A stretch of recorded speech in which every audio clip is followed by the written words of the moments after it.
খেয়ে না খেয়ে দিন প্রচারের কাজে নিজেকে দিয়ে সব বিলিয়ে, তাই ফের কাফেরেরা চিনল না এ আলো, দুষ্ট ছেলেদের পিছু দিল লেলিয়ে। পাথরের আঘাতে ক্ষত বিক্ষত হয়ে সারা শরীর থেকে রক্ত ঝরে। হে রাসূল তোমাকে ভুলি আমি কেমন করে, হে রাসূল তোমাকে ভুলি আমি কেমন করে।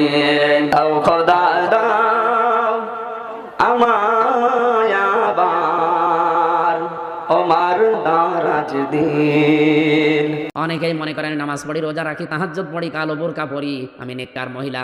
না, আপনাকে আল্লাহ জান্নাত দেবে না। আপনাকে জান্নাত দেবে যদি 4টা গুণ আপনার ভেতরে পাওয়া যায়। 1 নম্বরে স্বামী যখন বাইরে থেকে আসবে, দুনিয়ার সব কাজ মেয়েদের জন্য তখন সব নিষিদ্ধ, সব শেষ। আপনি স্বামীকে সময় দেবেন, এটা আপনার আসল কাজ। এরকম বউ আজ বাংলাদেশে নেই, এই কারণে অনেকে পরকীয়া প্রেম করে। যদি আপনার কাছে রাগ মনে হচ্ছে, খারাপ মনে হচ্ছে, এটাই বাস্তব। পরকীয়া প্রেমের পেছনে দায়ী আমার মনে হয় অধিকাংশ স্ত্রীগুলো। যদি একটু রেসপন্স করে, সময় দেয় নবীর এই হাদিসের দিকে তাকিয়ে, নবী বলেন যখন স্বামী আসবে দুনিয়ার সব কাজ ওই মহিলার জন্য স্থগিত। যত বড় কাজ থাক সব বাদ, স্বামীকে সময় দেওয়া ওর জন্য ফরজ। ওর জন্য কি? স্বামী এসেছে 8 ঘন্টা ডিউটি করে, ও সময় দেওয়া দূরের কথা, ও হাঁসের খাবার দিয়ে নিয়ে ব্যস্ত। তোর হাঁসই বড় হয়ে গেল, ওই হাঁসের গলা টিপে মেরে ফেলা দরকার। দ্বিতীয় নম্বরে, যে স্বামী যেটা পছন্দ করে ওটা যদি জায়েজ হয়, আপনার জীবন থাকতে ওটা পছন্দ করা লাগবে। স্বামী যদি পছন্দ করে যে আপনি হাতা কাটা ব্লাউজ গায়ে দিয়ে স্বামীর সামনে থাকেন, কোনো অসুবিধা নেই। স্বামী যদি পছন্দ করে আপনি চুল ছেড়ে দিয়ে স্বামীর সামনে থাকেন, কোনো অসুবিধা নেই। আর যতগুলো চুল আপনার স্বামী দেখবে অতগুলো সওয়াব হবে। স্বামীর চুল না দেখিয়ে উনি মেলায় যাচ্ছে চুল দেখাতে। যত পুরুষ মানুষ আপনার চুল দেখবে, আল্লাহর কসম প্রতিটি চুল কিয়ামতে সাপ হয়ে আপনাকে কামড় দেবে।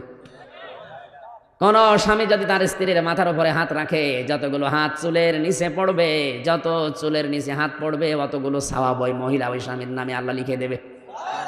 কোন স্বামী যদি স্ত্রীর হাত চেপে ধরে মহব্বতে হাসি দিয়ে, যতগুলো গোনা ওই দিনে হয়েছে সগীরা সব আল্লাহ হাতের মাঝখান দিয়ে ঝরিয়ে দেয়। আমরা হাতও ধরি নিজের বর বাদ দিয়ে অন্যেরটা। স্বামী আমার এখানে, আমি যারা আছি এখানে যত স্বামী বসে আছে, প্রত্যেকটা স্বামী পছন্দ করে এটা যে বিয়ের পরে যেন আমার মা বাবা আমার সাথে থাকে। কথা বলা লাগবে। কিন্তু আজ 100টার 98টা বউ এটা চাই না। কথা বলুন। এই জন্যই তো বৃদ্ধাশ্রম তৈরি হচ্ছে, এই জন্যই তো আলাদা হওয়ার সিস্টেম বাড়তেছে। খালি বারবার শ্বশুর বাড়ি থেকে ওরে বুদ্ধি দেয়, আলাদা থাক, আলাদা হয়ে যা, ভালো খেতে পারবি। আরে বেটা, ওর পেছনে আজ 25 বছর শ্রম দিলেও যে বুড়ো বুড়ি তারা এখন ডিলেট। কার কার বউ এরকম আছে যে আলাদা থাকতে চায়, বউ মা বাবার সাথে থাকতে চায় না? হাত তোলেন তো। এই এলাকায় এই ওয়াজ করা ঠিক নেই, এই জেলায় নেই। আলহামদুলিল্লাহ, আমি হাদিস বলা বন্ধ করে দিলাম, আমার দরকার নেই। আমি অন্য হাদিস বলছি নাকি?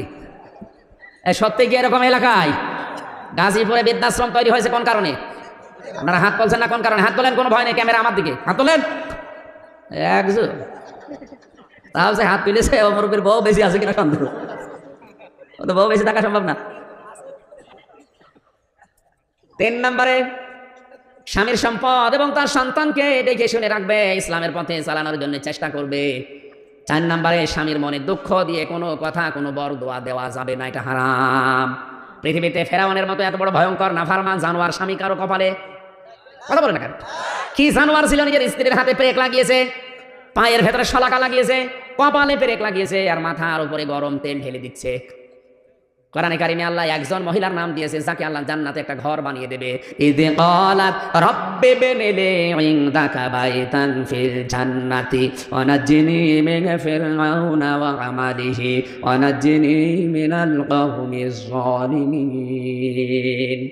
ও গাজীপুরবাসী, এটা ইউটিউবে কালকেই ছড়িয়ে যাবে, হাজার হাজার মহিলারা এটা শুনবে শিক্ষা নেওয়ার জন্য। ফেরাউনের স্ত্রীকে আল্লাহ ঘর এমনিতে বানিয়ে দেয়নি। এটা অত্যাচার যখন তার স্বামী লোকজন দিয়ে করাচ্ছিল, আল্লাহ পাক জান্নাত পাঠিয়ে দিলেন জিবরাইলকে দিয়ে, ধরো তুলে ধরো।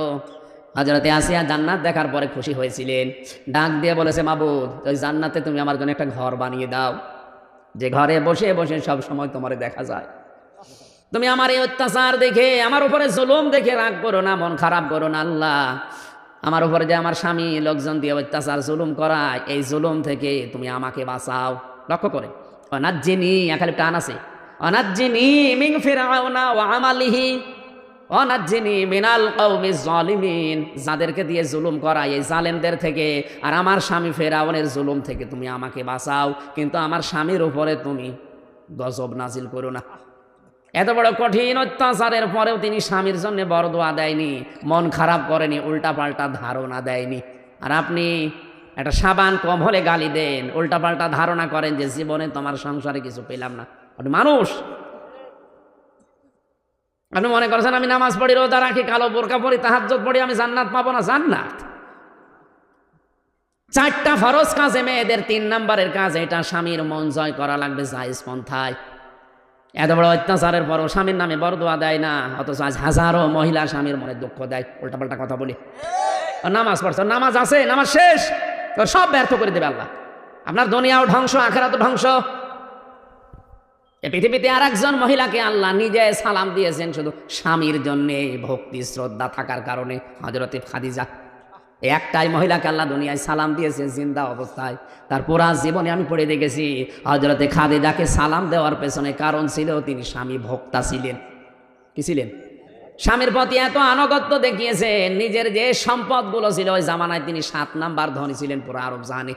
এত সম্পদ সব স্বামীর পায়ের নিচে এনে দিয়েছিলেন, যান সব আমি দিয়ে দিলাম।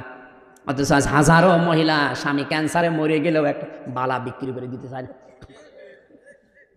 আরো বলে খাদিজার মতো জান্নাতে যাবে। তোমার নামাজ নেওয়ার জন্য, রোজা নেওয়ার জন্য, কালো বোরকা নেওয়ার জন্য আল্লাহ বসে আছে। আপনি থামেন, আপনাকে আমি সতর্ক করলাম কোরআন দিয়ে, হাদিস দিয়ে। এরপরেও যদি কেউ সতর্ক না হয়, আমার মনে হয় আমার কাছে এত লাঠি নিয়ে যে পিটিয়ে সোজা করবো।